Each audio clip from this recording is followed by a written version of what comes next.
Batak are an ethnic group from North Sumatra who have a rich written culture. Outside of their homeland, they often work as moneylenders and have a reputation for being quick-tempered. Albeit often friendly, especially to me, who they assume to be a fellow Christian. The culture of the traditional writing inherited from the ancestors is famous by the name Pustaha Laklak. The name Pustaha is borrowed from the Sanskrit word pustaka, meaning book or manuscript. This indicates an earlier influence of Hinduism on the culture of the Batak, who are now largely Christian. Pustaha is written on folded tree bark using a concertina mode and sometimes equipped with a board. Although the Batak language has many dialects, the written language used in Pustaha remains uniform without reducing its local characteristics. In North Sumatra there are at least 5 types of scripts left by the ancestors, namely Tobo script, Karo script, Mandaling script, a Diary script and Similong script. Batak manuscripts are generally written on 3 types of materials: the tree bark, laklak, which I've mentioned, bamboo and buffalo bone. Pustaha Laklak, a book inherited from Batak ancestors, written in Tobo script. Before getting into the contents of this vlog, I need to issue one of my rare warnings. The vlog does contain some fairly vivid descriptions of some of the more transgressive elements of Batak magic.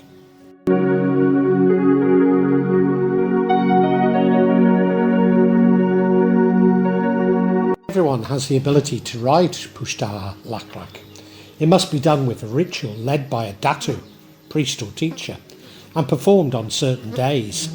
Therefore, Pustaha Laklak is a sacred book whose creation is like making other sacred objects, such as Pangulubalang statue and the single Pangaluan stick. A datu writes the Pustaha in Batak script using the ancient language known as Hatha Poda. The word Poda, or Pada in northern dialect, is everyday Batak word meaning advice, but Pustaha, this word, it means instruction or guide. The Hatha Poda originates from the southern part of the Batak land, with some Malay word additions.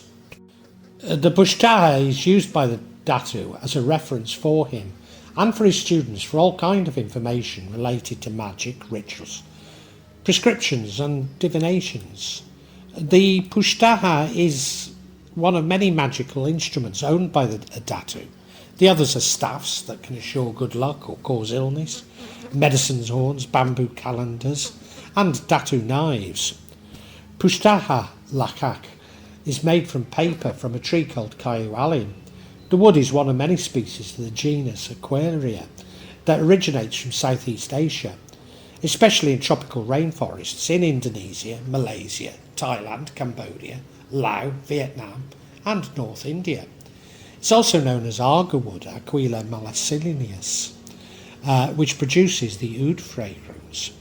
In North Sumatra, the alim tree can be found in the Baruhalu area around Padomuman, Dari Regency, and also the Paulo Raja area, Banda Paulo district and Asanan Regency. The bark is peeled from the trees in strips and can be up to 7 metres long and up to 60 centimetres wide depending on the size of the trees. The alum bark is not processed into a book called Pustaha, which has various shapes and sizes and does not have a wooden cover to bind it. More luxurious Pustaha generally use a cover, lampak, that has beautiful carvings. The hardcover is usually with a motif of an ilik, a gecko, which represents a deity, Buran Sampati Nitano, a beneficial deity of the Toba Batak people.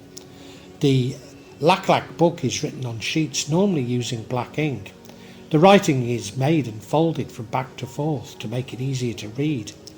A book or book consists of laklak and lampak. A laklak is the paper, namely sheets, as the writing meridian, while the lampak is the book cover. The Pustaha sheets are light brown to orange in colour and have fine fibres that indicate the material is from tree bark. Generally, these papers are thicker than papers produced today. A tool for writing the letters or pictures of Laklak is a kalam, a pen made from a palm fronds, Arenga pinnata. The ink is called mangsi, which is made from a mixture of soot, orange peel water, and red sugarcane juice. Ink also made from a melted liquid from burning orange tree branches. Mangsi produces red, black, red, and sometimes brown colours.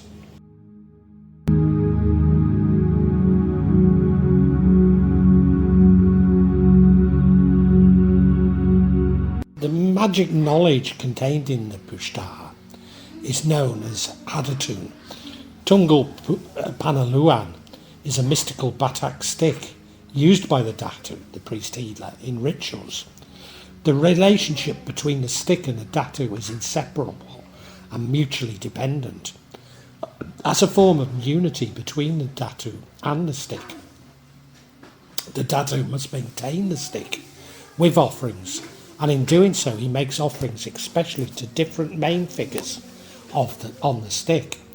Conversely, the stick is what enables the Datu to carry out his important tasks for all members of society. Pustaha Laklak in North Sumatra generally contains black magic, such as Pangalukbalang, Tungal Panaluan, Pamuan, Tanduk, Gadam, etc. One example of magic is a poison called Gadam, which can cause the skin of the drinker to become scaly, like the victim of a leper. One of the most notable contents of the black magic is a potion known as pupuk. The pupuk is a powerful substance that can be used to reanimate the spirits of the dead. To create the pupuk, first the Datu must kidnap a male infant from the enemy's village.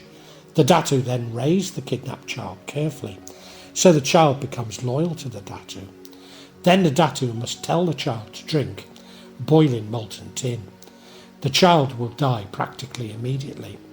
The body of the child would then be chopped and then mixed with other ingredients, e.g. flesh of animals. The mix is then left to putrefy. The liquid that oozes out of the putrefied mixture is collected and placed in a guri, a kind of cup. The leftover material is burned until they become ash. This ash is known as pupuk.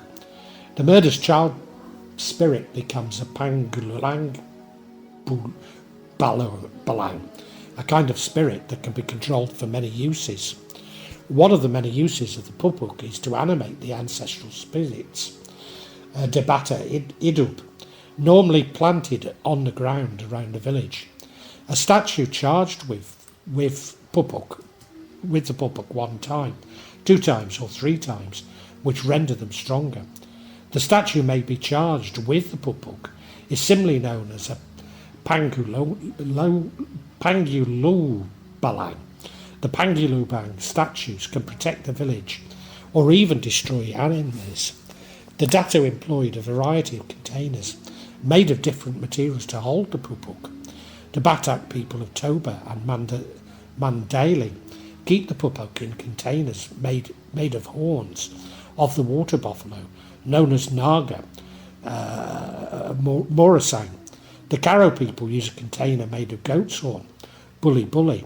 Another notable container is the perimakan, a ceramic container that was actually a Chinese ceramic.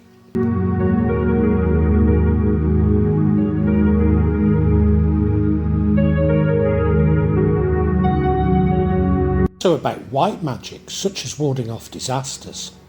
Some example of white magic knowledge in a pustaha are the art of potion making, designed to protect the drinker from illness and curses.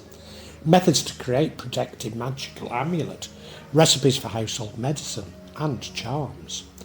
There are divinations such as fortune telling, using animal signs, and many other sciences. Astrology in Pustaha is heavily influenced by Hinduism. and contains knowledge of the zodiac, of the 8 cardinal directions, days of the week and hours of the day. This knowledge is known as Puhalan, or the Batak calendar, which is curiously not used as a proper calendar, but only to determine auspicious or inauspicious days of the calendar. There are instructions for reading omens from the shape of cloud divination by the entrails of chicken, accompanied by an illustration of chicken in black and red ink.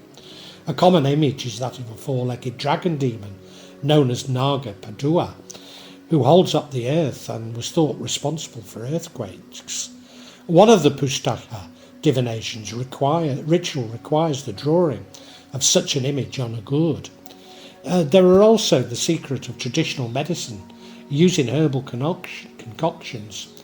Finally, they contain the traditional laws of the Batak people. Modern Pustaha may contain folklores, although this is rare and not considered an authentic content of Pustaha.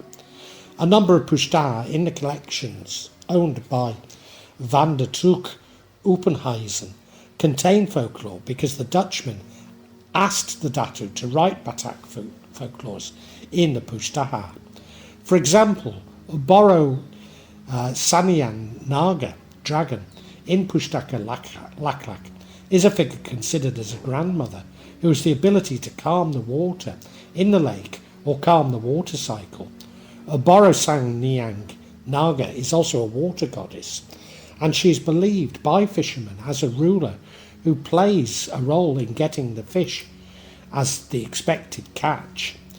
I invoke you, I appeal to you, O Sahala, my umpung, Boro Sangyan Naga, the big Naga who, upstream as well as downstream, possesses an infinite number of rings, the circles of the water, and the beautiful wreaths of flowers, as large as the surface of a goat's skin, with which the drum is covered. As a source you are called the bubbling dragon, and as a waterfall the prince containing spray. The waves you are called, and sea things prince, and the seeing thing prince. At the beach you are called the prince because causing breakers. The beach is called the restless prince. But in the depths you are the quiet woman.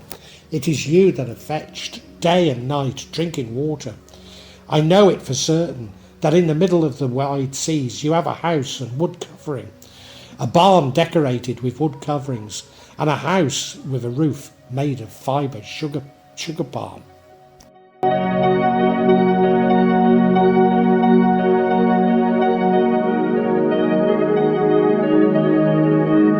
Johannes Winkler, 1874 to 1958, a Dutch doctor, was sent to Lake Toba in 1901 and learned the Pustaha from a Dato named Amma Batu Holing Lumbagangoa Al-Owa, created a comprehensive study on the contents of Pustaha. The result of his study divided the content of the Pustaha into 3 types of main knowledge: the art to sustain life, white magic; the art to destroy life, black magic; and the art of divination. The Laklak Library can be found in North Sumatra Provincial Museum, which records that there are more than 200 Laklak stored, both in the exhibition room and the collection room. In addition, the Laklak libraries are also stored at Jakarta National Museum. Hundreds of Laklak libraries are stored in museums in the Netherlands and Germany.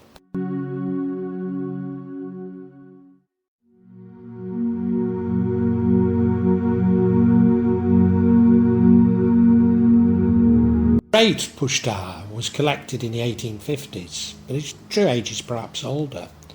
The content was translated into Dutch by Father H.J.A. Promes in 1968. The Great Pustaha contains the names of the priests and the villages where they lived. By studying the names of the villages, it can be assumed that the knowledge was transferred from the west of Lake Toba to the southwest of the lake, and all the way to Lobu, Siringar villages in Siberong Burong. The Datu who wrote and owned the Great Pustaha, Guru Turaman Hati Ni Aji, Namora Simand Juntak, lived in this village. The pustaka was brought to the Netherlands by the linguist Herman Neubruiner van der Turk. Van der Turk was born in Malacca, 1842. At the age of 12, he was sent to the Netherlands for his education. As a linguist, he went to Sumatra on an assignment for the Netherlands Bible Society to translate the Bible into the Batak language. In 1851, he arrived in North Sumatra. In 1852, he moved to the North Sumatra port town of Baras on the west coast of Sumatra. From there, he travelled to the interior of the Batak land and discovered the Batak language in its purest form. Van der Turk is probably the first European to see Lake Toba. Van der Turk collected various Batak crafts during his stay between 1851 and 1857, including the great Pustaha. In 1857, Van der Turk was forced to return to Baras after being nearly killed by the Sisi Gam and Garaja, the holy priest king of the Tobo Batak people. He went back to the Netherlands in 1857 and never returned to Sumatra. In the Netherlands, Van der Turk finished his 4-volume of Batak Nedutische dictionary and translated a number of books of the Bible. Van der Turk missed the East Indies, and so he returned to other islands of the Netherlands East Indies. He finally resided in Bali in a Balinese residence. In 1894, Van der Turk died of dysentery at the age of 70 in a military hospital in Surabaya. In 1862, before going to Bali, Van der Turk donated his collection to the Ethnographic Museum of the Zoological Society of Natura Artistica Magistrista, now Artist Zoo, Amsterdam. At the time, it was common for a zoo to have a display of ethnographic collections. Artifacts were usually acquired from private collections, administrators, traders, trade agents, travellers, explorers, missionaries, companies, and scientific societies. There was no specific area of interest. All contents were represented in a bunch of unclassified ethnographic items.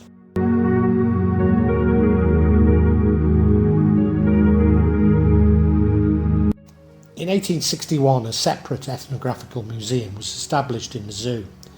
The room was small, so the objects were stacked on top of each other. A 19th century drawing shows the great Pustaha placed on the floor, while other Toba Batak crafts, e.g. potion holders, staffs and knives, hung from above. After 1949, the museum became known as the Tropen Museum. In 1987, the exhibition Budaya Indonesia, Arts and Crafts of Indonesia, was opened to the public. The exhibition gave an overview of 2,000 years of culture and history of Indonesia, represented by 500 artifacts. The Pustaha was one of the most displayed items within the context of magical sorcery-related objects, like the medicine horns and containers. Today, the Pustaha is displayed on its own as the most important example of the dragon and representation of Naga Padoa.